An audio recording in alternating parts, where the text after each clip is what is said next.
বিসমিল্লাহির রহমানির রহিম। প্রিয় শিক্ষার্থীরা, আসসালামু আলাইকুম। আমি মোহাম্মদ মনির হোসেন, সহকারী অধ্যাপক, ব্যবস্থাপনা বিভাগ, নরসিংদী সরকারি কলেজ। অনলাইন শ্রেণী শিক্ষা কার্যক্রমে তোমাদের আবারও স্বাগত জানাচ্ছি। প্রিয় শিক্ষার্থীরা, আশা করছি তোমরা ভালো আছো। যদিও এই করুণ কোভিড-19 মহামারীর সময়ে ভালো থাকা খুব কঠিন, কিন্তু তারপরও সব সমস্যা কাটিয়ে, সব কিছু পাশ কাটিয়ে মানসিকভাবে দৃঢ় থাকার মাধ্যমে আশা করছি তোমরা ভালো আছো এবং আমাদের এই অনলাইন শ্রেণী শিক্ষা কার্যক্রমগুলো যথাযথভাবে অনুসরণ করার মাধ্যমে তোমরা তোমাদের শ্রেণী শিক্ষা কার্যক্রমকে এগিয়ে নিয়ে যাচ্ছ। প্রিয় শিক্ষার্থীরা, আজকে আমি যে টপিকসটা নিয়ে আলোচনা করব তা আমার পূর্ববর্তী ক্লাসের ধারাবাহিকতা অনুসরণ করে। প্রিয় শিক্ষার্থীরা, তোমরা জানো আমি গত ক্লাসে আলোচনা করেছিলাম ব্যবসায় শিক্ষা শাখার দ্বাদশ শ্রেণীর শিক্ষার্থীদের ব্যবসায় সংগঠন ও ব্যবস্থাপনা দ্বিতীয় পত্র থেকে, এবং আলোচনার বিষয়টি ছিল ব্যবস্থাপনার সংজ্ঞা, ব্যবস্থাপনার ধারণা, ব্যবস্থাপনার কার্যবলী। তো প্রিয় শিক্ষার্থীরা, আমি আজকে আলোচনা করব সেই ব্যবসা সংগঠন ও ব্যবস্থাপনা দ্বিতীয় পত্রের ব্যবস্থাপনার স্তর এবং ব্যবস্থাপনার উপাদান নিয়ে। শিক্ষার্থী বন্ধুরা, তোমরা জানো যে কোনো প্রাতিষ্ঠানিক লক্ষ্য অর্জন করার জন্য ব্যবস্থাপনা সবচেয়ে গুরুত্বপূর্ণ উপাদান। আর ব্যবস্থাপকীয় লক্ষ্য অর্জন করার জন্য তোমাকে অবশ্যই ব্যবস্থাপনার উপাদানগুলো এবং ব্যবস্থাপকীয় যে স্তর বিন্যাস আছে সেটা সম্পর্কে স্পষ্ট ধারণা রাখতেই হবে। তো আজকে আমরা চেষ্টা করব এই দুটি বিষয় সম্পর্কে তোমাকে মোটামুটিভাবে ধারণা দেওয়ার জন্য। আশা করছি তোমরা অবশ্যই আমার সাথে থাকবে এবং ক্লাসটা যথাযথভাবে অনুসরণ করার মাধ্যমে এই দুটি বিষয় সম্পর্কে স্পষ্ট ধারণা নেবে। তো চলো শিক্ষার্থী বন্ধুরা, আমরা আমাদের আলোচনা শুরু করি।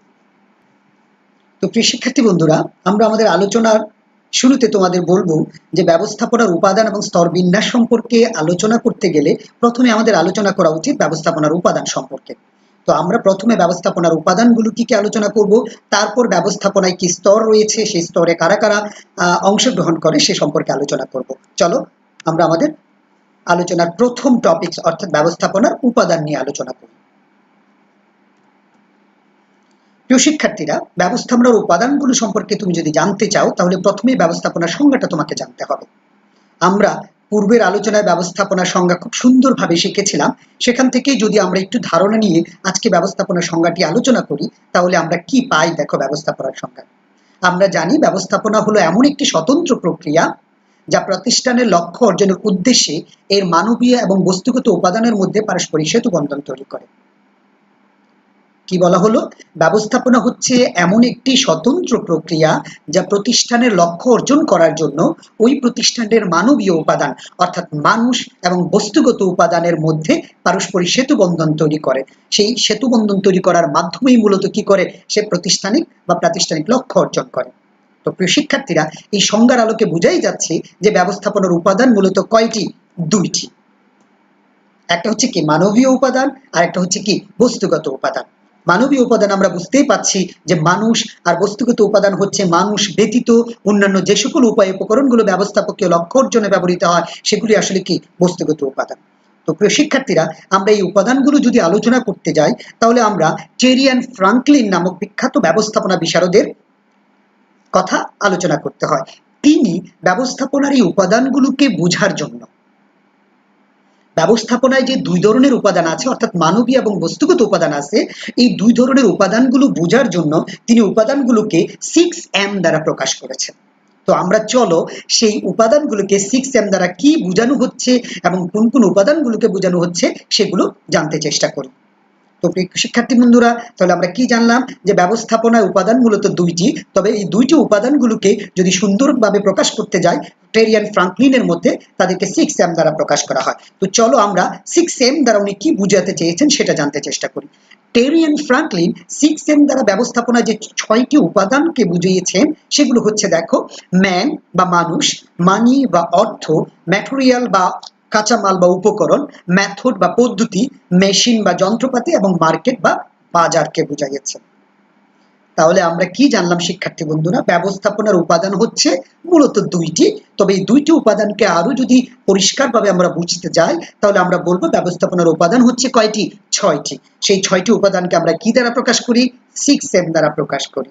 6M এর 6টি M দিয়ে 6টি উপাদানকে বোঝানো হয়, যার মধ্যে ম্যান হচ্ছে মানবীয় উপাদান, আর বাকি 5টি যে উপাদান আছে money, material, method, machine and market, এগুলো হচ্ছে কি বস্তুগত উপাদান। তো প্রিয় শিক্ষার্থীরা, আমরা এই প্রত্যেকটা উপাদান এখন বুঝতে চেষ্টা করব কোনটা কি এবং কিভাবে ব্যবস্থাপনায় সেগুলো ব্যবহৃত হয়। তো চলো আমরা প্রথম উপাদানটা আলোচনা করি। ব্যবস্থাপনার প্রথম এবং গুরুত্বপূর্ণ উপাদান হচ্ছে কি মানবীয় উপাদান, অর্থাৎ মানুষ। তোমরা ভালোই জানো যে ব্যবস্থাপনায় মানুষ বলতে আসলে কি বোঝানো হয়। মানুষ তো সবাই আমরা, তাই না? আমরা বলি আমরা মানুষ, কিন্তু আসলে সবাই কিন্তু ব্যবস্থাপনার পরিভাষায় মানুষ না। ব্যবস্থাপনার পরিভাষায় ব্যবস্থাপনার দিক থেকে মানুষ বলতে মূলত মানব সম্পদকে বোঝানো হয়। তুমি হয়তো অবাক হতে পারো, স্যার মানুষ নিয়েই তো মানব সম্পদ হয়। কিন্তু না, সকল মানুষ কিন্তু মানব সম্পদ নয়। মানব সম্পদ কারা? যে সকল মানুষ নিজেদেরকে প্রক্রিয়াকরণের মাধ্যমে বা উন্নয়নের মাধ্যমে এমন পর্যায়ে উপনীত করেছে যার মাধ্যমে বা তারা অন্যদেরকে কি দিতে পারে? উপকার বা সেবা দিতে পারে। তো তোমরা যারা স্টুডেন্ট, যদি সত্যিকার অর্থে বলি, তোমরা কিন্তু এখনো মানব সম্পদ নয়। কেন? কারণ তোমরা এখনো সেই পর্যায়ে উপনীত হওনি যা দ্বারা জাতি তোমাদের কাছ থেকে উপকার পেতে পারে। জাতি এখন তার প্রয়োজনীয় অর্থ এবং সুযোগ সুবিধা সরবরাহের মাধ্যমে তোমাদেরকে মানব সম্পদে রূপান্তর করার চেষ্টা করছে মাত্র। তো প্রিয় শিক্ষার্থীরা, ব্যবস্থাপনায় মানুষ বলতে আমরা কাকে বুঝাবো? মানব সম্পদকে বুঝাবো। ওই মানব সম্পদ, যে মানব সম্পদ মূলত ব্যবস্থাপকের নির্দেশ অনুসারে ব্যবস্থাপকীয় অন্যান্য উপায় উপকরণগুলোর যথাযথ ব্যবহারের মাধ্যমে ব্যবস্থাপনাকে লক্ষ্য অর্জনে সহায়তা করে। তাহলে প্রিয় শিক্ষার্থীরা, যদি বলা হয় ব্যবস্থাপনার মূল উপাদান কোনটি, তাহলে তুমি অনায়াসই বলতে পারো ব্যবস্থাপনার সবচেয়ে মূল এবং গুরুত্বপূর্ণ উপাদান হচ্ছে মানুষ বা মানবীয় উপাদান, যাদেরকে ব্যবহার করার মাধ্যমে মূলত ব্যবস্থাপনা তার কাঙ্ক্ষিত লক্ষ্য অর্জন করে থাকে। প্রিয় শিক্ষার্থীরা, আমার মনে হয় আমরা প্রথম উপাদানটা সম্পর্কে ধারণা নিলাম। এবার চলো আমরা দ্বিতীয় উপাদানটা সম্পর্কে জানতে চেষ্টা করি। ব্যবস্থাপনার দ্বিতীয় উপাদান হচ্ছে মানি বা অর্থ।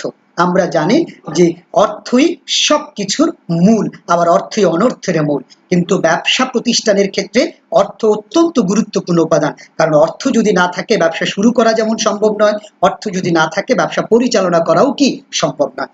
এই জন্য বলা হয় ব্যবস্থাপক তার মানবীয় উপাদানগুলোকে কাজে লাগাতে গেলে কিংবা অন্যান্য বস্তুগত উপাদানগুলোকে সংগ্রহ করতে হলে তার যে মৌলিক উপাদানটি প্রয়োজন সেটি হচ্ছে কি মানি বা অর্থ। তো এখানে মানি বা অর্থ বলতে মূলত প্রতিষ্ঠানের মূলধন বা সম্পদকেই বোঝানো হয়ে থাকে। মূলত এই উপাদানের মাধ্যমেই ব্যবস্থাপক প্রয়োজনীয় মানব সম্পদকে সংগ্রহ করে এবং প্রয়োজনীয় ব্যবস্থাপকীয় অন্যান্য উপকরণগুলোকে সংগ্রহ করে, যার মাধ্যমে যাদের সমন্বয়ের মাধ্যমে তারা মূলত ব্যবস্থাপকীয় লক্ষ্য অর্জন করে থাকে। এখন তোমাকে যদি বলা হয় যে ব্যবস্থাপকে মানুষ সবচেয়ে গুরুত্বপূর্ণ উপাদান, মানুষ আছে কিন্তু অর্থ নেই, তাহলে কি ব্যবস্থাপক সেই মানুষকে কাজে লাগাতে পারবে? পারবে না। কারণ প্রতিষ্ঠানে কর্মী নিয়োগ করতে গেলে তাকে বেতন দিতে হবে। সেই বেতনটা কি দিয়ে দিবে তুমি? অবশ্যই অর্থ দিয়ে দিতে হবে। প্রিয় শিক্ষার্থীরা, তাহলে আমরা পেলাম প্রথম উপাদান হচ্ছে মানুষ, দ্বিতীয় উপাদান হচ্ছে কি মানি, যা সেকেন্ড এম দিয়ে আমরা প্রকাশ করি। আর মানি বা অর্থ বলতে প্রতিষ্ঠানের অর্থ, সম্পদ বা মূলধনকে বোঝানো হয়ে থাকে। তো প্রিয় শিক্ষার্থীরা, আমরা এখন তৃতীয় উপাদানটি সম্পর্কে আলোচনা করব। আমরা জানি তৃতীয় উপাদানটি হচ্ছে টেরিয়ান ফ্রাঙ্কলিনের পরিভাষায় ম্যাটেরিয়ালস, অর্থাৎ উপকরণ বা কাঁচামাল। প্রিয় শিক্ষার্থীরা, তোমরা ম্যানেজমেন্টের উপাদানের যে দুইটি উপাদান আমরা এখন জানলাম, যে ম্যান বা মানুষ, তারপরে মানি বা অর্থ, আমার দুইটাই আছে। প্রয়োজনীয় কর্মী আছে, প্রয়োজনীয় অর্থ আছে, কিন্তু কর্মীকে কাজে লাগানোর জন্য যে উপকরণ দরকার, যে কাঁচামাল দরকার, সেগুলো আমার কাছে নেই। তাহলে কি আমার কর্মীরা কাজ করবে বা আমার কর্মীরা কাজ করতে পারবে? পারবে না। কিন্তু তাদেরকে কাজে লাগাতে গেলে যেই কাজে আমি তাদেরকে লাগাচ্ছি, যেই কাজের জন্য আমি তাদেরকে নিয়োগ করেছি বা যেই কাজের জন্য তাদেরকে আমি প্রশিক্ষিত করেছি, সেই কাজ করার জন্য তাদের ওই উপকরণগুলো কিন্তু যথাযথভাবে সরবরাহ করতে হবে। ওই উপকরণগুলো যদি না থাকে তাহলে ব্যবস্থাপকীয় কার্যগুলি যথাযথভাবে সম্পাদিত হবে না এবং ব্যবস্থাপনা যে প্রক্রিয়া বা ব্যবস্থাপনা সেটাই যথাযথভাবে চলবে না। তো প্রিয় শিক্ষার্থীরা, অবশ্যই ব্যবস্থাপনার ক্ষেত্রে কিন্তু ম্যাটেরিয়াল বা উপকরণগুলো খুব গুরুত্বপূর্ণ। এই বলা হয়ে থাকে যে ব্যবস্থাপনার ক্ষেত্রে উপকরণ বলতে ওই বস্তুগত উপাদানগুলোই কি আসলে বোঝানো হয়ে থাকে। তো একটা প্রতিষ্ঠান তার সাফল্য অর্জন করার জন্য কি ধরনের বস্তুগত উপাদান লাগে সেই উপকরণগুলো তো আমরা স্বাভাবিকভাবে জানি। ব্যবসা প্রতিষ্ঠান পরিচালনা করতে গেলে যেমন তোমার স্থাবর অস্থাবর বিভিন্ন প্রকার সম্পত্তি লাগবে, তোমার বিভিন্ন ধরনের কাঁচামাল লাগবে, ইত্যাদি ইত্যাদি বিষয়গুলোই কি তোমার ম্যাটেরিয়াল বা উপকরণের অন্তর্ভুক্ত থাকবে। একজন ব্যবস্থাপক প্রথমে কর্মী নিয়োগ করে, সেই কর্মী নিয়োগ করার উদ্দেশ্যে প্রয়োজনীয় অর্থ সংগ্রহ করে, সেই অর্থের মাধ্যমে সে কাঁচামাল সংগ্রহ করে বা উপকরণ সংগ্রহ করে, যা মূলত তার মানবীয় উপাদানগুলো ব্যবহার করে তাকে তার সুনির্দিষ্ট লক্ষ্য অর্জন করতে সহায়তা করবে। তো প্রিয় শিক্ষার্থীরা, ব্যবস্থাপনার 6টি উপাদানের মধ্যে তৃতীয় উপাদানটা আমরা পেয়ে গেলাম, সেটা হচ্ছে কি ম্যাটেরিয়ালস। ম্যাটেরিয়ালসও খুব গুরুত্বপূর্ণ। কেন? কারণ আমার ম্যাটেরিয়ালস যদি না থাকে তাহলে কর্মী প্রকৃত অর্থে কাজে নিয়োজিত হতে পারবে না। তো প্রিয় শিক্ষার্থীরা, চলো আমরা পরের উপাদানটা কি জানতে চেষ্টা করি। ব্যবস্থাপনায় 4M বা ফ্রাক্টেরিয়ান ফ্রাঙ্কলিনের পরিভাষায় 4M বা চতুর্থ M দ্বারা মেশিনকে বোঝানো হয়েছে, যন্ত্রপাতিকে বোঝানো হয়েছে। এটাও কিন্তু ব্যবস্থাপনায় খুব গুরুত্বপূর্ণ উপাদান। তুমি একটু খেয়াল করে দেখো, তোমার মানুষ আছে অর্থাৎ মানবীয় উপাদান আছে, তোমার মানি আছে অর্থাৎ অর্থ আছে, তোমার উপকরণ আছে, কিন্তু সেই উপকরণগুলো ব্যবহার করার জন্য যে প্রয়োজনীয় যন্ত্রপাতি দরকার সেটাই যদি তোমার না থাকে, তাহলে কি ব্যবস্থাপকীয় লক্ষ্য অর্জন সম্ভব? সম্ভব না। কিন্তু ব্যবস্থাপকীয় লক্ষ্য অর্জন করতে গেলে তোমার অবশ্যই কি থাকতে হবে? যথাযথ যন্ত্রপাতির সংস্থান করতে হবে। তুমি এখন নতুন একটা পণ্য তৈরি করবে, তুমি ধরে নিলাম যে তুমি কলম উৎপাদন করবে। তো কলম তৈরি করার জন্য তোমার কাঁচামাল আছে, কলম তৈরি করার জন্য তোমার শ্রমিক আছে, কলম তৈরি করার জন্য তোমার প্রয়োজনীয় অর্থ আছে, কিন্তু কলমটা যে মেশিনের মাধ্যমে তৈরি করা হবে, যে যন্ত্রপাতির মাধ্যমে তৈরি করা হবে, সেটাই যদি না থাকে, তাহলে কি তুমি তোমার কলম উৎপাদন করতে পারবে? পারবে না। সুতরাং এই জন্য বলা হয়, ব্যবস্থাপক যে কাজ করে, ব্যবস্থাপক কর্মীদেরকে যে কাজে লাগায়, সেই কাজে লাগানোর জন্য তার প্রয়োজন কি? মেশিন বা মেশিনারিজ, অর্থাৎ ওই মৌলিক। এই জন্য বলা হয় ব্যবস্থাপনায় যন্ত্রপাতি বা মেশিন বলতে মূলত মৌলিক উপকরণগুলোকে বোঝানো হয়, যা ব্যবহার করে মানবীয় উপাদান অর্থাৎ মানব সম্পদ ব্যবস্থাপনার কাঙ্ক্ষিত লক্ষ্য অর্জনের প্রচেষ্টা চালায়। তো প্রিয় শিক্ষার্থীরা, আমরা ব্যবস্থাপনার চতুর্থ উপাদানটিও একটু জানতে চেষ্টা করলাম, যে চতুর্থ উপাদান হচ্ছে যন্ত্রপাতি, যা ব্যবহারের মাধ্যমে, যা ব্যবহার করে মানবীয় সম্পদগুলো, কাঁচামালগুলোকে উপযোগে রূপান্তরের প্রচেষ্টা চালায়।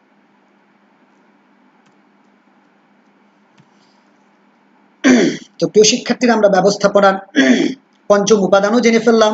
ব্যবস্থাপনার আমরা এখন চলে আসছি কোথায়? ষষ্ঠ।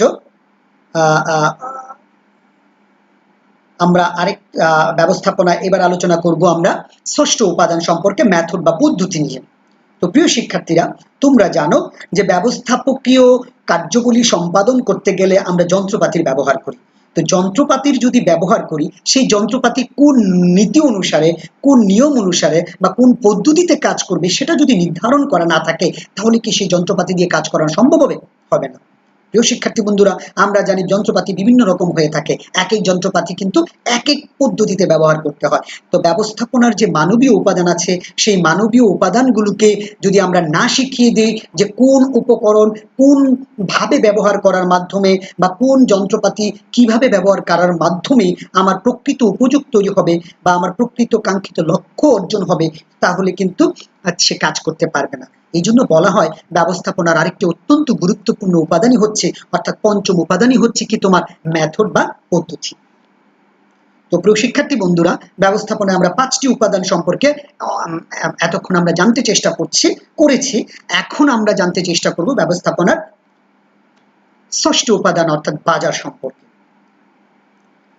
প্রিয় শিক্ষার্থীরা, ব্যবস্থাপনায় টেরিয়ান ফ্রাঙ্কলিন বলেছেন যে 6M, তার মধ্যে একদম 6 নাম্বার এমটাই হচ্ছে কি মার্কেট বা বাজার। আমরা সাধারণত বাজার বলতে বুঝি কি? একটা স্থান যেখানে একদল লোক একত্রিত হয় পণ্য সামগ্রী বা সেবা সামগ্রী ক্রয় বিক্রয়ের উদ্দেশ্যে। কিন্তু অর্থনীতির পরিভাষায় বা ব্যবস্থাপনার পরিভাষায় বাজার বলতে কিন্তু তাকে বোঝায় না। অর্থনীতির পরিভাষায় বাজার বলতে বোঝানো হয় একদল লোকের সমষ্টিকে, একদল লোকের সম্মিলিত অবস্থানকে, সে একদল লোকের ক্রয় বিক্রয়ের উদ্দেশ্যে একত্রিত হওয়াকে, যেখানে তারা মূলত কি করে? কোনো একটা নির্দিষ্ট পণ্য বা সেবার বিপরীতে ক্রেতা ভ্যালু সৃষ্টির প্রচেষ্টা চালায়।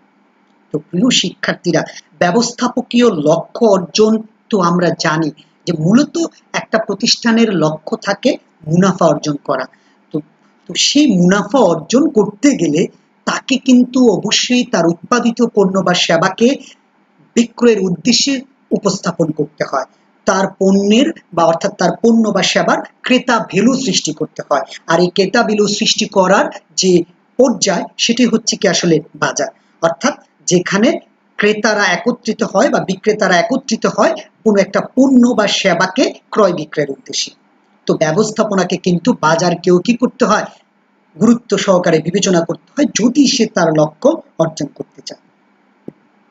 কারণ সবকিছু আছে, তার পণ্য বিক্রি করার জায়গা নাই, বিক্রি করার অবস্থা নাই, তাহলে কিন্তু তার লক্ষ্য অর্জন করা সম্ভব হবে না। এই জন্য বলা হয় ব্যবস্থাপনার সবচেয়ে সর্বশেষ গুরুত্বপূর্ণ উপাদান হচ্ছে কি বাজার। তো প্রিয় শিক্ষার্থী বন্ধুরা, আমরা এতক্ষণ আলোচনা করলাম যে ব্যবস্থাপনার উপাদানগুলো নিয়ে। প্রিয় শিক্ষার্থীরা, আমরা জানি ব্যবস্থাপনায় অনেক উপাদান আছে, তবে সাধারণভাবে ব্যবস্থাপনার উপাদানগুলোকে আমরা দুটি ভাগে কিন্তু ভাগ করতে পারি। একটা হচ্ছে কি মানবীয় উপাদান, আর একটা হচ্ছে বস্তুগত উপাদান। তবে এই মানবীয় এবং বস্তুগত উপাদানগুলোকে সহজভাবে বোঝার জন্য প্রখ্যাত ব্যবস্থাপনা বিশারদ টেরিয়ান ফ্রাঙ্কলিন 6টা এম দিয়ে প্রকাশ করেছেন। 6টা এম এর মধ্যে প্রথম এমটা কি ছিল আমরা রিকিপ করি। প্রথম এমটা ছিল ম্যান বা মানবীয় উপাদান বা মূল উপাদান অর্থাৎ মানুষ। দ্বিতীয়টা ছিল কি মানি বা অর্থ, যাকে দিয়ে মূলত মানব সম্পদ এবং অন্যান্য উপকরণগুলো ব্যবস্থাপনা সংগ্রহ করে। তৃতীয় উপাদানটা ছিল ম্যাটেরিয়াল বা উপকরণ, মূলত মানবীয় উপাদানগুলো যা ব্যবহার করার মাধ্যমে ব্যবস্থাপনাকে লক্ষ্য অর্জনে সহায়তা করে। চতুর্থ উপাদানটা ছিল আমাদের কি মেশিন বা যন্ত্রপাতি, মূলত যাকে ব্যবহার করার মাধ্যমে মানবীয় উপাদানগুলো উপকরণগুলোকে উপযোগে রূপান্তর করে থাকে। আমাদের পঞ্চম উপাদানটা ছিল মেথড বা পদ্ধতি, অর্থাৎ যে উপায় বা পন্থা অনুসরণ করার মাধ্যমে মানবীয় উপাদানগুলো উপকরণগুলোকে বা যন্ত্রপাতিগুলোকে ব্যবহার করে সেটি হচ্ছে কি পদ্ধতি। এবং সর্বশেষ উপাদান ছিল আমাদের বাজার, অর্থাৎ পূর্ববর্তী উপকরণগুলো ব্যবহার করার মাধ্যমে মানবীয় উপাদানগুলো যে উপযোগ তৈরি করে তাকে বিক্রয়ের উদ্দেশ্যে যে অবস্থায় পৌঁছানো হয় সেটি হচ্ছে কি বাজার। তো প্রিয় শিক্ষার্থীরা, ব্যবস্থাপকীয় লক্ষ্য অর্জন করতে গেলে এই 6টি উপাদানের কার্যকর ব্যবহার নিশ্চিত করতে হয়। কিন্তু একটা উপাদানও যদি না থাকে তাহলে কিন্তু ব্যবস্থাপকীয় লক্ষ্য অর্জন করা সম্ভব না। আমরা যদি ছোট্ট একটা উদ্দীপকের মাধ্যমে ব্যাপারটা বুঝতে চেষ্টা করি তাহলে দেখো যে যদি বলা হয় যে মিস্টার করিম একজন ব্যবস্থাপক, তার প্রতিষ্ঠানে যথাযথ মানুষ আছে, তার প্রতিষ্ঠানে প্রয়োজনীয় উপকরণ আছে, কিভাবে কাজ করতে হবে সে কর্মীদেরকে বলে দিচ্ছে এবং তাদেরকে যথাযথ যন্ত্রপাতি সরবরাহ করেছে, কিন্তু সেই উপযোগগুলো বিক্রি করার কোনো অবস্থা সে রাখেনি। যদি বলা হয় কাঙ্ক্ষিত লক্ষ্য অর্জনে ব্যবস্থাপনার কোন উপাদানটির এখানে অভাব রয়েছে, বুঝাই যাচ্ছে শিক্ষার্থী বন্ধুরা যে উপযোগগুলো বিক্রয় করতে গেলে কি লাগবে, আমাদের বাজার লাগবে, সেই বাজারটা এখানে অনুপস্থিত। আমি যদি তোমাকে বলি যে একজন ব্যবস্থাপক হচ্ছে মিস্টার এক্স, সে কর্মী নিয়োগ করতে চায়, কিন্তু কর্মীদের যে পারিশ্রমিক সে পারিশ্রমিক দেওয়ার মতো সামর্থ্য তার নেই। যদি বলা হয় এখানে ব্যবস্থাপনার কোন উপাদানটির অভাব রয়েছে, বুঝতেই পারছো যে অর্থের অভাব রয়েছে। আমি যদি বলি যে মিস্টার ফাহিম একজন ব্যবস্থাপক, সে যথাযথ কর্মী নিয়োগ করে তাদেরকে কার্য সম্পাদন করার নির্দেশ দিয়েছেন, কিন্তু তারা কিভাবে কাজ করবে, কি বিষয় বা কি উপকরণগুলো ব্যবহার করে কাজ করবে সেটা তাদেরকে দেয়া হয়নি। যদি বলা হয় ব্যবস্থাপনার কোন বিষয়টির এখানে অনুপস্থিত, অবশ্যই বোঝা যাচ্ছে যে এখানে মেশিনারিজের অনুপস্থিতি রয়েছে। প্রিয় শিক্ষার্থীরা, উদ্দীপকগুলো কিন্তু তোমাকে এভাবেই বুঝতে হবে, অর্থাৎ তুমি বিষয়টা ভালোভাবে পড়বে, স্ট্রিমটা পড়ার পর তোমাকে প্রথমে অনুধাবন করতে হবে যে কোন বিষয়টার এখানে অভাব রয়েছে বা কোন বিষয়টা প্রশ্নে জানতে চেয়েছে, তারপর সেটার প্রয়োগ এবং উচ্চতর দক্ষতা নিশ্চিত করতে হবে। তো প্রিয় শিক্ষার্থীরা, আমি আশা করি যে তোমাদের মোটামুটি ভাবে বুঝাতে পেরেছি যে ব্যবস্থাপনার উপাদানগুলো কি কি এবং কোন উপাদানগুলো কখন ব্যবস্থাপক ব্যবহার করার মাধ্যমে সে তার লক্ষ্য অর্জন করে। তো মনে রাখবে যে ব্যবস্থাপনা যদি তুমি জানতে চাও তাহলে অবশ্যই ব্যবস্থাপনার উপাদানগুলো তোমাকে স্পষ্ট জানতে হবে, কারণ ব্যবস্থাপনা জানতে গেলে ব্যবস্থাপনার উপাদানগুলো যদি তুমি না জানো তাহলে সেই ব্যবস্থাপনার কার্যক্রম যথাযথভাবে সম্পাদন করা সম্ভব হবে না। শিক্ষার্থী বন্ধুরা, তো আমরা আমাদের দ্বিতীয় টপিকসটি নিয়ে চলো এবার আলোচনা করতে শুরু করি। আমাদের দ্বিতীয় টপিকটি হচ্ছে ব্যবস্থাপনার স্তর নিয়ে।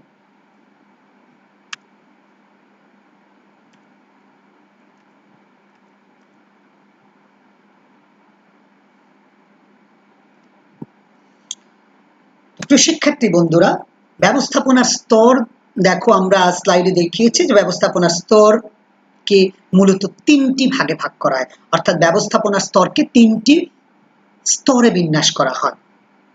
যদি আমরা নিচে থেকে বলি তাহলে নিম্ন স্তরের ব্যবস্থাপনা, মধ্যম স্তরের ব্যবস্থাপনা এবং উচ্চ স্তরের ব্যবস্থাপনা। তো এই তিনটি স্তরকে বিন্যাস করার মাধ্যমে মূলত ব্যবস্থাপকীয় কার্যগুলিগুলো একটি প্রতিষ্ঠানে সম্পন্ন হয়। প্রত্যেকটা প্রতিষ্ঠানে, যদিও প্রতিষ্ঠানের ধরন বা প্রতিষ্ঠানের আকৃতি অথবা প্রতিষ্ঠানের কার্যগুলির প্রকৃতি অনুসারে ব্যবস্থাপনার স্তরগুলো কিছুটা ভিন্ন হয়, কিছুটা বৈচিত্র্যময় হয়, তবে সাধারণভাবে গতানুগতিকভাবে ম্যাক্সিমাম প্রতিষ্ঠানে ব্যবস্থাপনার মূলত তিনটি স্তর থাকে। তো আমরা তোমাদেরকে এই প্রত্যেকটা স্তর সম্পর্কে এখন বোঝাতে চেষ্টা করব এবং কোন স্তরে কারা নিয়োজিত থাকেন এবং তাদের কাজ কি থাকে সেই বিষয়গুলো সম্পর্কে তোমাদেরকে স্পষ্ট ধারণা দিতে চেষ্টা করব। প্রিয় শিক্ষার্থীরা, তোমাদের পরীক্ষার জন্য এই ব্যবস্থাপনা স্তর কিন্তু অত্যন্ত গুরুত্বপূর্ণ, কেননা এখান থেকে প্রায় দেখা যায় যে পরীক্ষায় কোনো না কোনো উদ্দীপক অথবা কোনো না কোনো নৈর্ব্যক্তিক প্রশ্ন আসে। তো আমরা এই টপিকটা একটু ভালোভাবে বুঝতে চেষ্টা করব। তো প্রিয় শিক্ষার্থীরা, চলো আমরা একে একে স্তরগুলো আলোচনা করি। প্রথমে আমরা আলোচনা করব ব্যবস্থাপনার উচ্চ স্তর নিয়ে। উচ্চ স্তর বুঝতেই পারতেছো, উঁচুতে অবস্থান করে, অর্থাৎ ব্যবস্থাপনা যদি একটি পিরামিড হয় তাহলে সবচেয়ে উপরে যারা বসে তারাই হচ্ছে কি ব্যবস্থাপনা। ব্যবস্থাপনা যদি একটি পরিবার হয় তাহলে পরিবারের যে মূল অভিভাবক তিনি হচ্ছেন কি ব্যবস্থাপনার উচ্চ স্তরে থাকেন। ব্যবস্থাপনা যদি একটি মই হয় তাহলে মইয়ের শীর্ষে যিনি অবস্থান করেন তিনি হচ্ছেন কি ব্যবস্থাপনার উচ্চ স্তরের অংশ। তো আসো আমরা দেখি যে এই ব্যবস্থাপনার উচ্চ স্তরে মূলত কারা নিয়োজিত থাকেন। একটা প্রতিষ্ঠানের ব্যবস্থাপনার উচ্চ স্তরে মূলত কারা নিয়োজিত থাকেন তা চলো আমরা এখন যদি দেখি তাহলে দেখতে পাই যে মূলত প্রতিষ্ঠানের প্রেসিডেন্ট বা চেয়ারম্যান অথবা সেক্রেটারি অথবা মুখ্য নির্বাহী অফিসার বা অর্থাৎ চিফ এক্সিকিউটিভ অফিসার অথবা মহাব্যবস্থাপক বা জেনারেল ম্যানেজার বা ব্যবস্থাপক, ডিরেক্টর বা পরিচালক বিন্দু, নির্বাহী কমিটি বা এক্সিকিউটিভ কমিটি, পরিচালনা পর্ষদ, মুখ্য ভাইস প্রেসিডেন্ট ইত্যাদি ইত্যাদি থাকে। মোট কথা, একটা প্রতিষ্ঠানের নীতি নির্ধারণী পর্যায়ে যারা অবস্থান করেন মূলত তারাই কি থাকেন ব্যবস্থাপনার উচ্চ স্তরে অবস্থান করেন। যদি আমরা আমাদের নরসিংদী কলেজের ব্যাপারটা তোমাদের সামনে উপস্থাপন করি তাহলে আমাদের নরসিংদী কলেজ ব্যবস্থাপনার উচ্চ স্তরে কে অবস্থান করে? উচ্চ স্তরে অবস্থান করে প্রিন্সিপাল স্যার। যদি বলা হয় যে উচ্চ স্তরে কারা অবস্থান করেন তাহলে কিন্তু তুমি ভাইস প্রিন্সিপাল মহোদয়কেও ব্যবস্থাপনার উচ্চ স্তরের অংশ হিসেবে গণ্য করতে পারো। তো তদ্রূপ একটা প্রতিষ্ঠানের ব্যবস্থাপনার উচ্চ স্তরে কারা অংশ থাকবে? মূলত যারা প্রতিষ্ঠানের নীতি নির্ধারণ করে বা পরিকল্পনা প্রণয়ন করে কিংবা নিয়ম কানুন বা ভবিষ্যৎ লক্ষ্য নির্ধারণ করে দেয় মূলত তারাই ব্যবস্থাপনার উচ্চ স্তরে অবস্থান করে। তো প্রেসিডেন্ট বুঝতেই পারছো যে কে, যিনি মুখ্য, যিনি প্রধান তিনি থাকেন প্রেসিডেন্ট, সুতরাং স্বাভাবিকভাবেই তিনি কোথায় থাকবেন? উচ্চ স্তরে থাকবেন। চেয়ারম্যান কে থাকে? প্রতিষ্ঠানের চেয়ারম্যান কে হয়? তিনি একদম শীর্ষ পর্যায়ের ব্যক্তি তিনি হন। সেক্রেটারি বা সচিব শীর্ষ পর্যায়ের ব্যক্তি হন। চিফ এক্সিকিউটিভ অফিসার, বিভিন্ন কর্পোরেট প্রতিষ্ঠানগুলোতে দেখবে যে ব্যাংকগুলোতে দেখবে যে চিফ এক্সিকিউটিভ অফিসার থাকেন। ওরাই আসলে কি ব্যাংকের কার্যকরী পরিচালনা নীতি নির্ধারণের সবচেয়ে উচ্চ পদস্থ কর্মকর্তা থাকেন। এরকম ভাবে মহাব্যবস্থাপক, ব্যবস্থাপক বৃন্দ, পরিচালক বৃন্দ, নির্বাহী কমিটি, পরিচালনা পর্ষদ, মুখ্য ভাইস প্রেসিডেন্ট ইত্যাদি তারাই হচ্ছে কি ব্যবস্থাপনার উচ্চ স্তরের কর্মকর্তা বৃন্দ বা ব্যক্তি বা প্রশাসক বৃন্দ। তো সহজভাবে যদি বলা হয় যে প্রশাসক কারা, তুমি মাথায় রাখবে যে মূলত ব্যবস্থাপনার উচ্চ স্তরের কর্মকর্তা বা উচ্চ স্তরের ব্যক্তিবর্গ কি, উচ্চ স্তরের ব্যবস্থাপকদের কি মূলত কি বলা হয়? প্রশাসক হিসেবে গণ্য করা হয়। তো ব্যবস্থাপনার উচ্চ স্তরে যারা থাকেন আমরা তো বলেছি মূলত তারাই থাকেন যারা আসলে নীতি নির্ধারণ করেন। তো তাদের কাজগুলো কি কি সেটা যদি আমরা জানতে চেষ্টা করি তাহলে চলো আমরা দেখি যে এই পর্যায়ে যারা থাকেন তারা মূলত কি কি কাজ করেন। খুব সহজ, তারা আসলে কি করেন? প্রতিষ্ঠানের উদ্দেশ্য এবং নীতিমালা প্রণয়ন করেন। তারা প্রতিষ্ঠানের কি করেন? লক্ষ্য নির্ধারণ করেন। তারা প্রতিষ্ঠানের কি করেন? দীর্ঘকালীন পরিকল্পনা সম্পর্কে সিদ্ধান্ত গ্রহণ করেন। তারা কি করেন? ব্যবসায়িক কৌশল নির্ধারণ করেন। তারা কারবার সংগঠন কাঠামো প্রস্তুত করেন, প্রতিষ্ঠানের বাজেট প্রণয়ন করেন, বাজেট অনুমোদন করেন, কর্মী সংস্থান করেন, খুব গুরুত্বপূর্ণ কাজ। সকল কাজের সমন্বয় সাধন করেন। মোট কথা পুরো সংগঠনের কাজের জন্যই তারা কি থাকেন, দায়ী থাকেন। কেন? কারণ প্রতিষ্ঠানটা মূলত তাদের, কিংবা প্রতিষ্ঠান মূল পরিচালনার দায়িত্বটা তাদের। তো স্বাভাবিকভাবে প্রতিষ্ঠানের যে কোনো ধরনের সফলতা ব্যর্থতার দায়ভার সবসময় কার ঘাড়ে আসে? তাদের ঘাড়ে আসে। স্বাভাবিক। পরিবারে যেহেতু অভিভাবক হয় বাবা, তাহলে পরিবারের সকল সমস্যা এবং সকল কৃতিত্ব কিন্তু বাবার ঘাড়েই যায়। আর যদি পরিবারের অভিভাবক হয় মা, তাহলে সেম কিন্তু মায়ের উপরই বর্তায়। তো তেমনিভাবে একটা প্রতিষ্ঠানের যিনি উচ্চ পর্যায়ে থাকেন, স্বাভাবিকভাবেই প্রতিষ্ঠানের সকল প্রকার কাজ কর্ম সফলতা ব্যর্থতার দায়বদ্ধতা কিন্তু তাদের উপরই বর্তায়। তাহলে প্রিয় শিক্ষার্থীবৃন্দুরা, তুমি ভালোভাবে খেয়াল করো যে ব্যবস্থাপনার উচ্চ স্তরে থাকে প্রতিষ্ঠানের পরিকল্পনা, লক্ষ্য বা উদ্দেশ্য নির্ধারণকারী কর্তৃপক্ষবৃন্দ, যারা মূলত ব্যবস্থাপনায় প্রশাসক হিসেবে গণ্য হয়। কারা থাকেন? প্রেসিডেন্ট থাকতে পারেন, চেয়ারম্যান থাকতে পারেন, সেক্রেটারি থাকতে পারেন, চিফ এক্সিকিউটিভ অফিসার থাকতে পারেন, মহাব্যবস্থাপক, ব্যবস্থাপক, পরিচালক বৃন্দ, পরিচালনা পর্ষদ ইত্যাদি ব্যক্তিরা থাকতে পারেন। তারা মূলত কি করেন? তারা প্রতিষ্ঠানের লক্ষ্য নির্ধারণ করেন, তারা প্রতিষ্ঠানের উদ্দেশ্য নির্ধারণ করেন, তারা প্রতিষ্ঠানের নীতিমালা প্রণয়ন করেন। তারা কি করেন? প্রতিষ্ঠানের ব্যবস্থাপকীয় বা সংগঠন কাঠামো প্রণয়ন করেন। তারা কি করেন? প্রতিষ্ঠানের বাজেট প্রণয়ন করেন। শুধু বাজেট প্রণয়নই করেন না, তারা বাজেটকে কিন্তু অনুমোদনও করেন। তারা কি করেন? সকল কাজের মধ্যে সমন্বয় সাধন করেন। তারা কি করেন? কর্মী সংস্থানের কাজটি করেন। তারা কি করেন? সকল প্রকার সফলতা ব্যর্থতার দায় বহন করেন। তো প্রিয় শিক্ষার্থীরা, আমার মনে হয় তোমাদেরকে বুঝাতে পারলাম যে দেখো, অনেক বড় বিষয়, বাট আমরা কিন্তু খুব অল্প করেই তোমাকে বুঝিয়ে ফেললাম যে ব্যবস্থাপনার উচ্চ স্তর কোনটি। পরীক্ষা কিন্তু এখান থেকে যদি আসে যে ধরো আমি যদি এখন একটা উদ্দীপক দিই যে মিস্টার করিম প্রতিষ্ঠানের এমন পর্যায়ে অবস্থান করেন যেখানে তাকে প্রতিনিয়ত প্রতিষ্ঠানের নিয়ম কানুন প্রণয়ন করতে হয়। যদি বলা হয় যে মিস্টার করিম প্রতিষ্ঠানের কোন ব্যবস্থাপনার কোন স্তরে অবস্থান করেন, খুব স্বাভাবিকভাবেই কি উচ্চ স্তরে অবস্থান করেন, তাই নাকি? তো এমনিভাবেই কিন্তু তোমাকে বুঝতে হবে। তো প্রিয় শিক্ষার্থীরা, আমরা ব্যবস্থাপনার উচ্চ স্তর আলোচনা করেছি, এবার চলো আমরা ব্যবস্থাপনার মধ্যম স্তরটা সম্পর্কে আলোচনা করি। ব্যবস্থাপনার মধ্যম স্তর, বুঝতেই পারতেছো যে সে মাঝখানে থাকে, অর্থাৎ উপরেও থাকে নিচেও থাকে, মাঝে সে অবস্থান করে। আমরা বলি ব্যবস্থাপনার সবচেয়ে ঝামেলায় থাকে মধ্যম স্তর, কারণ সে নিচের লেভেল থেকেও চাপে থাকে, আবার উপর লেভেলও থেকেও কি থাকে, চাপে থাকে। কেন? কারণ সে কি করে ওই উচ্চ স্তর এবং নিম্ন স্তরের মধ্যে কিন্তু সেতু বন্ধন হিসেবে কাজ করে। তো এইখানে কারা কাজ করে? এইখানেই মূলত বলা হয় যে প্রতিষ্ঠানের মূল লক্ষ্য অর্জনকারী কর্তৃপক্ষ বা মূল লক্ষ্য অর্জনকারী ব্যবস্থাপকরা এইখানেই মূলত অবস্থান করে থাকেন। তো চলো দেখি কারা এই পর্যায়ে নিয়োজিত থাকেন। দেখো কারা নিয়োজিত থাকেন: বিভিন্ন বিভাগীয় প্রধানগণ, প্লান্ট ম্যানেজারগণ, তত্ত্বাবধায়কগণ, উৎপাদক ব্যবস্থাপক, কর্মী পরিচালক, উপপরিচালক, প্রশাসনিক কর্মকর্তা, প্রকল্প কর্মকর্তা, অর্থ ব্যবস্থাপক, মানব সম্পদ ব্যবস্থাপক ইত্যাদি ইত্যাদি। একটা প্রতিষ্ঠানে কিন্তু অনেক বিভাগ থাকে, তাই নয় কি? মালিক পক্ষ বা চেয়ারম্যান বা প্রেসিডেন্ট বা চিফ এক্সিকিউটিভ অফিসার কিন্তু সেসব কাজ করে না, সে কতগুলো বিভাগ ভাগ করে। যেমন ধরো হিউম্যান রিসোর্স ডিভিশন বা মানব সম্পদ ব্যবস্থাপনা শুধুমাত্র কর্মী সংস্থানের বা কর্মী নিয়োগ সংক্রান্ত কাজগুলো করে। ফাইন্যান্স ডিভিশন, তারা কি করে? অর্থ সংক্রান্ত কাজগুলো সম্পাদন করে। প্রোডাকশন ডিভিশন, তারা কি করে? প্রোডাকশনের কাজগুলো করে। সেলস ডিপার্টমেন্ট বা ডিভিশন, তারা কি করে? বিক্রয় সংক্রান্ত কাজগুলি করে। রিসার্চ ডিভিশন, তারা কি করে? রিসার্চগুলো সম্পাদন করে।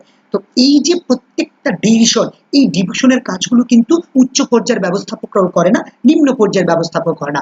উচ্চ পর্যায়ের ব্যবস্থাপকদের নীতি মধ্যম পর্যায়ের ব্যবস্থাপকরা সম্পাদন করে থাকে। এই জন্য বলা হয় মাঝে যারা থাকেন তারাই হচ্ছে কি মধ্যম পর্যায়ের ব্যবস্থাপক। তারা মূলত কারা? বিভিন্ন বিভাগের বিভাগীয় প্রধানগণই হয়ে থাকেন কি মধ্যম পর্যায়ের ব্যবস্থাপক। তোমাকে যদি আমাদের কলেজের উদাহরণ দেই, যে নরসিংদী সরকারি কলেজে 19টি বিভাগ আছে এবং 19টি বিভাগে 19 জন বিভাগীয় প্রধান রয়েছেন। তারা মূলত কি করেন?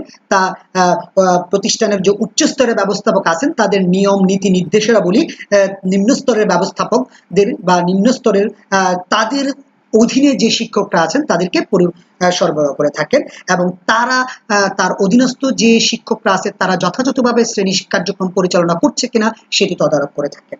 যদি বলা হয় যে এই যে বিভাগীয় প্রধানগণ ব্যবস্থাপনার দৃষ্টিভঙ্গি থেকে ব্যবস্থাপনা স্তরের দৃষ্টিতে অবস্থান কোথায়, সবাই বুঝে যাচ্ছে কোথায়, মধ্যম স্তরে। কেন? কারণ তারা উচ্চ স্তর অর্থাৎ প্রিন্সিপাল অথবা ভাইস প্রিন্সিপাল মহোদয়ের নির্দেশাবলী কাদেরকে সরবরাহ করে, তাদের অধীনে যে সকল শিক্ষকরা আছেন যারা শ্রেণী শিক্ষা কার্যক্রমে অর্থাৎ কর্মীদের সাথে সরাসরি অংশগ্রহণ করে থাকেন। তো প্রিয় শিক্ষার্থীরা, আমার মনে হয় আমরা মধ্যম স্তরের কারা নিয়োজিত থাকেন তাদেরকে বোঝাতে পেরেছি। তো তোমার যখন উদ্দীপক আসবে তুমি তখন রিয়েলাইজ করতে চেষ্টা করবে তারা কি নীতি নির্ধারণী পর্যায়ে থাকে না নীতি বাস্তবায়নের কাজে থাকে। তো সহজভাবে বুঝতে গেলে যে সকল ব্যবস্থাপকগণ প্রতিষ্ঠানের ঊর্ধ্বতন থেকে যে নিয়ম নীতিগুলো প্রণয়ন করা হয় সেগুলো বাস্তবায়নে ভূমিকা পালন করে অথবা বাস্তবায়নের উদ্যোগ গ্রহণ করে, তারাই মূলত কোথায় থাকে, মধ্যম পর্যায়ে থাকে। তারা সরাসরি কাজ করে না বা সরাসরি ওই নীতি বাস্তবায়নে অংশগ্রহণ করে না, কিন্তু ওই নীতিগুলো কিভাবে বাস্তবায়ন করতে হবে সে ব্যাপারে দিক নির্দেশনা প্রদান করে থাকে। তো চলো আমরা মধ্যম স্তরের ব্যবস্থাপকদের কি কি কার্যাবলী রয়েছে সেগুলো সম্পর্কে একটু আলোচনা করি। প্রিয় শিক্ষার্থীরা, দেখতেই পাচ্ছ মধ্যম স্তরের ব্যবস্থাপকরা একটু কাজ বেশি করে। আমরা এখানে অল্প কিছু কাজ তোমার জন্য উল্লেখ করেছি, আরো অনেক কাজ আছে যেগুলো তুমি অবশ্যই বই থেকে পড়বে।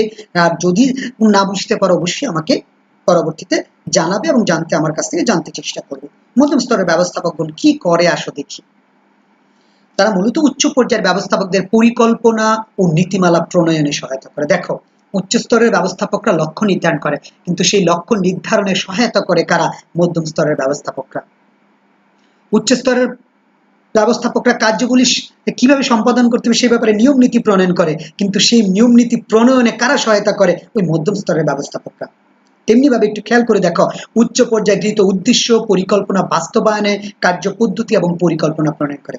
উচ্চ পর্যায়ে তো পরিকল্পনা প্রণয়ন করেই, তারাও কিন্তু আবার পরিকল্পনা প্রণয়ন করে, অর্থাৎ উচ্চ পর্যায়ে যে লক্ষ্য নির্ধারণ করে দেওয়া হয়েছে সেই লক্ষ্য অর্জন করার জন্য কিভাবে কাজ করতে হবে সেই পথরেখা বা সেই পরিকল্পনা কিন্তু মধ্যম পর্যায়ের ব্যবস্থাপকরা প্রণয়ন করে থাকে, অর্থাৎ তারা বৃহৎ পরিকল্পনাটা মূলত প্রণয়ন করে। দীর্ঘকালীন পরিকল্পনা বাস্তবায়নে উদ্যোগ গ্রহণ করে, প্রতিষ্ঠানের নীতি পদ্ধতি কর্মীদেরকে অবহিতকরণ করে, বিভাগীয় কার্য তদারকি করে ও সমন্বয় সাধন করে, বিভাগীয় বাজেট প্রণয়ন করে এবং বাস্তবায়ন করে। খেয়াল করে দেখো, এখানে কিন্তু আমি অনুমোদনের ব্যাপারটা বলিনি, কারণ সত্যিকার অর্থেই অনুমোদন করা একমাত্র উচ্চ স্তরের কাজ, মধ্যম স্তর এবং নিম্ন স্তরের কাজ নয়। বিভাগীয় কর্মী সংস্থানের কাজ করে এবং সবচেয়ে গুরুত্বপূর্ণ কাজটা করে উচ্চ ও নিম্ন পর্যায়ের ব্যবস্থাপকের কার্যের সমন্বয় সাধন করে, অর্থাৎ সেতু বন্ধন বা সেতু বন্ধক হিসেবে কাজ করে। আমার প্রিয় শিক্ষার্থীরা, আমরা মনে হয় তোমাকে বুঝাতে পারলাম যে মধ্যম স্তরের ব্যবস্থাপকরা আসলে কি করে।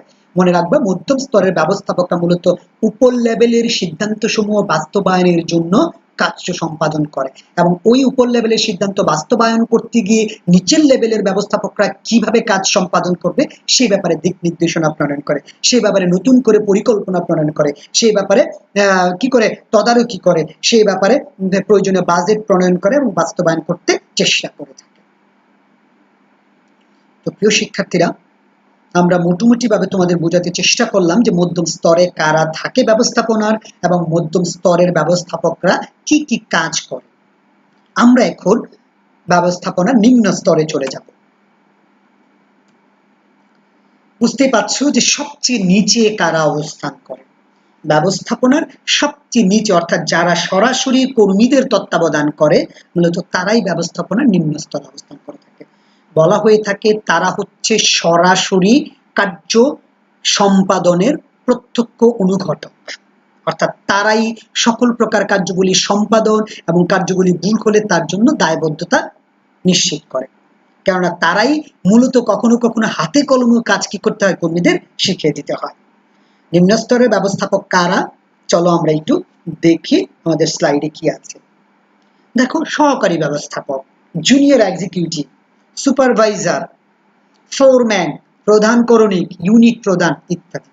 এখানে খেয়াল করে দেখো, ইউনিট প্রধান, আমরা কিন্তু বিভাগীয় প্রধান বলি, কারণ বিভাগীয় প্রধান হচ্ছে এক একটা ডিপার্টমেন্টের প্রধান, কিন্তু ইউনিট প্রধান হচ্ছে একটা বিভাগের মধ্যে আবার ক্ষুদ্র ক্ষুদ্র কি থাকতে পারে, একক থাকতে পারে, সেই এককগুলির প্রধান। যেমন ধরো উৎপাদন বিভাগ, উৎপাদন বিভাগের কাজ কি, উৎপাদন করা। তো ধরো একটা প্রতিষ্ঠান চকলেট তৈরি করে, তাদের চকলেটের ধরন আছে প্রায় 10 ধরনের, সব চকলেটই কিন্তু উৎপাদন বিভাগ তৈরি করে, তাই নয় কি? তো ওই বিভাগের যে প্রধান তিনি হচ্ছেন কি উৎপাদন ব্যবস্থাপক, তিনি হচ্ছেন মিড লেভেলের ব্যবস্থাপক। কিন্তু যেহেতু 10 রকমের চকলেট এখানে তৈরি হয়, তো স্বাভাবিকভাবে এক জায়গায় তো 10 রকমের চকলেট তৈরি করা সম্ভব নয়। তখনই উৎপাদন ব্যবস্থাপক অর্থাৎ মিড লেভেল ব্যবস্থাপক 10টা আলাদা আলাদা কি করে দেন, ইউনিট তৈরি করে দিয়ে 10টা ইউনিটের দায়িত্ব হয়তো কি দিয়ে দিলেন, 10 জনকে দিয়ে দিলেন। ওই যে 10 জন তাদের কাজের জন্য কার কাছে, বিভাগীয় ব্যবস্থাপকের কাছে দায়বদ্ধ থাকেন। ওই যে ইউনিট প্রধানগণ তারা কিন্তু কোন স্তরের, নিম্ন স্তরের ব্যবস্থাপক। তুমি যদি আমাদের কলেজের উদাহরণে আসো তাহলে যদি বলি যে আমরা হচ্ছে নিম্ন স্তরের ব্যবস্থাপক। কেন? কারণ আমাদের কলেজ প্রশাসনের উচ্চ স্তরে আছেন কারা, প্রিন্সিপাল এবং ভাইস প্রিন্সিপাল মহোদয়। মধ্যম স্তরে কারা থাকেন, 19টা বিভাগের বিভাগীয় প্রধানগণ, এবং বিভাগীয় প্রধানের অধীনে থেকে সরাসরি স্টুডেন্টদের সাথে কার্যক্রম পরিচালনা করে কারা, আমরা টিচাররা। আমরা যারা বিভিন্ন প্রভাষক বা সহকারী অধ্যাপক অথবা অ্যাসোসিয়েট প্রফেসর আছি, তারা কিন্তু কি করি, আমরা ওই বিভাগীয় প্রধানের নির্দেশ অনুসারে শ্রেণী শিক্ষা কার্যক্রমে অংশগ্রহণ করে থাকি। আমরা এই জন্য যদি বলো যে আমরা যেহেতু কর্মী অর্থাৎ স্টুডেন্টদের সাথে সরাসরি কি সম্পৃক্ত, এই জন্য আমাদেরকে যদি বলো যে কলেজ প্রশাসনের নিম্ন স্তরের ব্যবস্থাপনার অংশ। তো প্রিয় শিক্ষার্থীরা, তেমনি ভাবে প্রতিষ্ঠানের ক্ষেত্রেও তুমি চিন্তাই করতে পারতেছো যে একটা প্রতিষ্ঠানের মিড লেভেলের ব্যবস্থাপকদের অধীনে থেকে যারা কাজ করেন, যারা কর্মীদের সরাসরি প্রত্যক্ষ তত্ত্বাবধান করেন, তারাই আসলে কি নিম্ন স্তরের ব্যবস্থাপক। তো নিম্ন স্তরের ব্যবস্থাপক কি কাজ করেন, চলো আমরা একটু জানতে চেষ্টা করি। তারা আসলে কি করে দেখো। প্রতিষ্ঠানের বিহিত পরিকল্পনা ও সিদ্ধান্ত সমূহ বাস্তবায়ন করে, অধস্তন কর্মীদের দ্বারা কার্য সম্পাদন করে, প্রতিষ্ঠানের নীতি পদ্ধতি শাখার কর্মীদের অবহিতকরণ করে, শাখার বিভিন্ন কার্য তদারকি সমন্বয় করে, কর্মীদের নিরাপত্তা উন্নত কর্ম পরিবেশ নিশ্চিত করে, নিজ নিজ শাখার কর্মীদের কর্ম মূল্যায়ন ও সংশোধনী ব্যবস্থা গ্রহণ করেন, মধ্যম পর্যায়ের ব্যবস্থাপকদের সাথে শ্রমিক কর্মীদের সম্পর্ক স্থাপন, উন্নয়ন ইত্যাদি কার্যক্রম সম্পাদন করে থাকেন। একটু খেয়াল করে দেখো তারা কি করেন, একটা শাখার কার্যগুলি তত্ত্বাবধান করেন অথবা সমন্বয় সাধন করেন। ওই শাখায় যে সকল শ্রমিক কর্মীরা কাজ করেন তাদের উন্নত কর্ম পরিবেশ এবং নিরাপত্তা নিশ্চিত করার দায়িত্ব কিন্তু তার। ওই কর্মীরা কাজ করতে গিয়ে যদি কোনো ভুল করে সেই ভুলগুলো খুঁজে বের করা এবং প্রয়োজনীয় সংশোধনীমূলক ব্যবস্থা গ্রহণ করা অর্থাৎ নিয়ন্ত্রণের কাজটাও কার, তাদের কিন্তু। তারা শুধু তাই না, মধ্যম পর্যায়ের ব্যবস্থাপকদের সাথে যেহেতু কর্মীদের কোনো সম্পর্ক থাকে না, যোগাযোগ থাকে না, ওই নিম্ন স্তরের ব্যবস্থাপকরা মূলত তাদের ক্ষেত্রে ওই সেতু বন্ধক হিসেবে কাজ করে থাকে। তো বলা হয় সবচেয়ে বেশি কাজ করে কে, নিম্ন স্তরের ব্যবস্থাপক, কিন্তু সবচেয়ে বেশি সফলতা ভোগ করে কে, উচ্চ স্তরের ব্যবস্থাপক। সবচেয়ে বেশি ঝামেলা পোহায় কারা, মধ্যম স্তরের ব্যবস্থাপক। এখন ধরো পরীক্ষায় যদি আসে যে একটি প্রতিষ্ঠানের জন্য কোন স্তরের ব্যবস্থাপনা সবচেয়ে বেশি গুরুত্বপূর্ণ, তুমি কি বলে দিবে সরাসরি যে উচ্চ স্তরের ব্যবস্থাপনা খুবই গুরুত্বপূর্ণ? তুমি কি বলে দিবে মধ্যম স্তরের ব্যবস্থাপনা সবচেয়ে বেশি গুরুত্বপূর্ণ, নাকি তুমি বলে দিবে নিম্ন স্তরের ব্যবস্থাপনা? তুমি কিন্তু এই প্রশ্নের আনসার সরাসরি কোনোটাই বলতে পারবে না। তোমাকে বলতে হবে কিভাবে, যে একটি প্রতিষ্ঠানের জন্য ব্যবস্থাপনার স্তর বিন্যাসের দিক থেকে আলোচনা করলে প্রত্যেকটি স্তরই গুরুত্বপূর্ণ। কেননা উচ্চ স্তরে ব্যবস্থাপনা নীতি নির্ধারণ, পরিকল্পনা প্রণয়ন এবং লক্ষ্য নির্ধারণ করে থাকে। সেই লক্ষ্য বাস্তবায়নের উদ্যোগ গ্রহণ করে থাকে মধ্যম স্তরের ব্যবস্থাপক, আর সেই লক্ষ্য বাস্তবায়নে সরাসরি কাজ করে কারা, নিম্ন স্তরের ব্যবস্থাপক। তাই বলা যায় যে প্রতিষ্ঠানের লক্ষ্য অর্জনে বা ব্যবস্থাপকের লক্ষ্য অর্জনে ব্যবস্থাপনার কোনো স্তরের ভূমিকাই কম। তবে স্বাভাবিকভাবেই উচ্চ স্তরের ব্যবস্থাপক সবচেয়ে বেশি সফলতা বা সবচেয়ে বেশি দায়বদ্ধতা বহন করে। মধ্যম স্তরের ব্যবস্থাপকরা সবচেয়ে বেশি ঝামেলাপূর্ণ অবস্থায় থাকে, কেননা তাদেরকে উচ্চ এবং নিম্ন উভয় স্তরের মধ্যে সেতু বন্ধন রক্ষা করতে হয়। এবং নিম্ন স্তরের ব্যবস্থাপকরা কি করে, সবচেয়ে বেশি কাজ করতে হয়, সবচেয়ে বেশি পরিশ্রমের ধাপে তাদেরকেই থাকতে হয়। তো প্রিয় শিক্ষার্থী বন্ধুরা, আমার মনে হয় আমরা তোমাদেরকে মোটামুটিভাবে আজকে আলোচনায় বুঝাতে পারলাম যে ব্যবস্থাপনায় কি কি উপাদান থাকে এবং ব্যবস্থাপনার স্তরবিন্যাসগুলো কি কি। আমরা যদি আবারও একটু নর্মাল আলোচনা যাই, যে ব্যবস্থাপনার উপাদান হচ্ছে দুইটি, একটা হচ্ছে মানবীয় উপাদান আর একটা হচ্ছে বস্তুগত উপাদান। এই সবগুলো উপাদানকে আবার 6M দ্বারা প্রকাশ করা হয়েছে। সেগুলো হচ্ছে কি, ম্যান, মানি, মেশিন, ম্যাটেরিয়াল, মেথড এবং মার্কেট, 6টি। এবং এই 6টি উপাদানের সমন্বয়ে মূলত ব্যবস্থাপকীয় লক্ষ্য অর্জিত হয়। প্রিয় শিক্ষার্থীরা, আমরা দ্বিতীয় টপিকসে আলোচনা করেছিলাম ব্যবস্থাপনার স্তর নিয়ে। ব্যবস্থাপনার স্তর মূলত 3টি। একটা হচ্ছে উচ্চ স্তর, যেখানে মূলত সবচেয়ে সর্বোচ্চ পর্যায়ের ব্যবস্থাপকরা অবস্থান করে তারপরে হচ্ছে মধ্যম স্তর যারা মূলত উচ্চ স্তর এবং নিম্ন স্তরের মধ্যে সেতুবন্ধক হিসেবে কাজ করে, এবং নিম্ন স্তর যারা মূলত কর্মীদেরকে দিয়ে সরাসরি কাজ করিয়ে ব্যবস্থাপকীয় লক্ষ্য অর্জনকে ত্বরান্বিত করে থাকে। তো প্রিয় শিক্ষার্থীরা, আশা করছি তোমরা মোটামুটিভাবে বুঝতে পেরেছো আজকের আলোচনা। তো এই আলোচনা থেকে যতটুকু সম্ভব তোমরা অবশ্যই জ্ঞান অর্জন করতে চেষ্টা করবে, এবং যদি কোনো ভুল ত্রুটি থেকে থাকে বা যদি আরও কিছু জানার ইচ্ছে থাকে তাহলে অবশ্যই আমার সাথে যোগাযোগ করতে চেষ্টা করবে। তো ভালো থাকো তোমরা, পরবর্তী ক্লাসের জন্য আশা করি অপেক্ষায় থাকবে, আমিও অপেক্ষায় থাকবো। সেই পর্যন্ত সবাইকে ধন্যবাদ। আসসালামু আলাইকুম।